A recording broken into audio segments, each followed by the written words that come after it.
किसान साथियों, गेहूं में अगर आप पहले पानी पे यूरिया डालने वाले हैं तो क्या करना चाहिए, इसके साथ क्या क्या डालना चाहिए, आज की वीडियो में हम इसी विषय पे चर्चा करने वाले हैं। पूरी वीडियो किसान साथियों ज़रूर देखिएगा और कोई भी सवाल या सुझाव हो तो आप नीचे कमेंट भी करिए।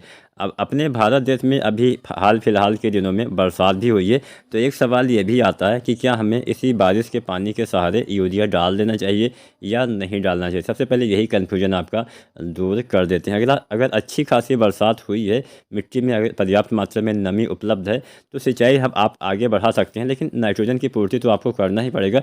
तो कुछ यूरिया आप इस समय डाल दीजिए ताकि आपके पौधे को नाइट्रोजन मिलता रहे, इस बात का ध्यान रखिए। फिलहाल जानते हैं यूरिया के साथ क्या क्या डालना होता है। तो पहले पानी पे तो हमें यूरिया की मात्रा जान लेनी है। 40-45 किलो एक सामान्य वैरायटी में और अधिक उपज देने वाली किस्मों में लगभग आपको 65 से 70 किलो यूरिया पहले पानी पे देना होता है। इतनी मात्रा 1 एकड़ खेत के हिसाब से पर्याप्त रहेगी।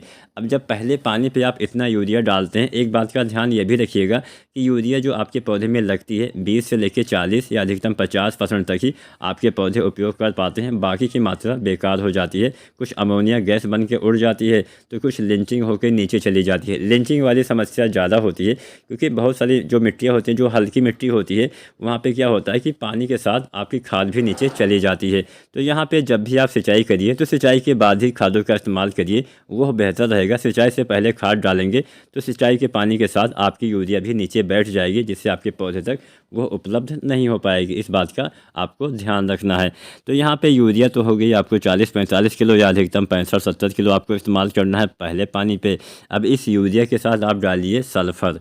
जो सल्फ़र आता है 90% वाला, सल्फ़र बहुत ही अच्छा काम करता है। यूरिया की जो उपयोगिता होती है उसको काफ़ी बढ़ा देता है। यानी अधिकतम यूरिया आपके पौधे, अगर आप सल्फ़र डालते हैं यूरिया के साथ तो उपयोग कर पाते हैं। सल्फ़र आपके नाइट्रोजन के उपयोग करने की क्षमता को बढ़ाता है। सल्फ़र से नाइट्रोजन आपके पौधे को धीरे धीरे लंबे समय तक मिलता रहता है, जिससे इसकी जो क्षमता होती है काफ़ी बढ़ जाती है। अधिक मात्रा में आपके पौधे को नाइट्रोजन लंबे समय तक मिलता रहता है। इसलिए इन्हीं सब बातों को ध्यान में रख के जो हमारे सरकारें हैं उसने, मतलब जो हमारे कृषि वैज्ञानिक हैं, उन्होंने जो सल्फ़र कोटेड यूरिया है, मतलब सल्फ़र लेपित यूरिया है, इसका निर्माण किया हुआ है। हमारी मिट्टी में सल्फ़र की कमी भी बहुत ज़्यादा देखी गई है, तो सल्फ़र आपको अवश्य डालना है।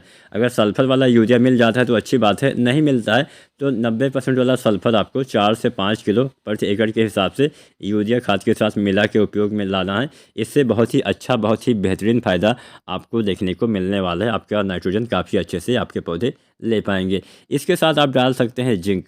33% वाला जिंक अगर आप इस्तेमाल करते हैं तो 5 किलो या अधिकतम 7 किलो आपको इस्तेमाल करना है। जिंक से भी कई बार क्या होता है कि जिंक की कमी से पौधे बौने रह जाते हैं, पौधे में अच्छी बढ़वार, अच्छी ग्रोथ। जिंक कहीं ना कहीं आपके पौधे की ग्रोथ, पौधे में हरापन, पौधे के जड़ों के विकास, मतलब पौधे के संपूर्ण विकास में बहुत मदद करता है। तो जिंक का भी इस्तेमाल किसान साथी हमारे कर सकते हैं। जिंक का इस्तेमाल आपको करना ही करना है। लगभग 33% वाला 5 से 7 किलो इस्तेमाल करते हैं तो अच्छा लाभ मिलता है। अगर आप 33% वाला जिंक नहीं डालते हैं तो 21% वाला भी इस्तेमाल कर सकते हैं। 21% वाला जिंक लगभग आपको 8 किलो या अधिकतम 10 किलो आपको इस्तेमाल करना है। 1 एकड़ खेत में इतनी मात्रा आपकी जो है वो पर्याप्त रहने वाली है। अब किसान साथियों, कई बार ऐसा होता है कि हम गेहूं की बुआई करते समय कुछ खादें जो है वो नहीं डाल पाते हैं। जैसे मान लीजिए आपने कम मात्रा में डीएपी डाला हो तो आप इस समय उसकी भी पूर्ति कर सकते हैं।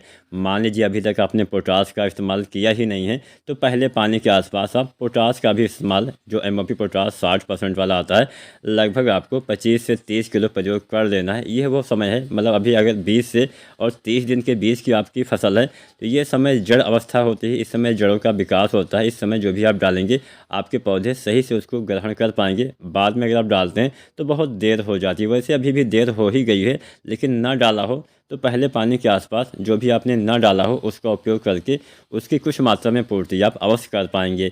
तो उम्मीद करते हैं आज की ये जानकारी, आज की वीडियो आपके लिए उपयोगी ज़रूर होगी, आप इसका लाभ उठाएंगे। वीडियो अगर अच्छी लगी हो, जानकारी अगर पसंद आई हो तो लाइक करना, और जो भी आपके मन में सवाल उठ रहा हो नीचे आप कमेंट करिए। हम आपके सभी सवालों के जवाब देने का पूरा प्रयास ज़रूर करेंगे। वीडियो देखने के लिए आपका बहुत बहुत धन्यवाद।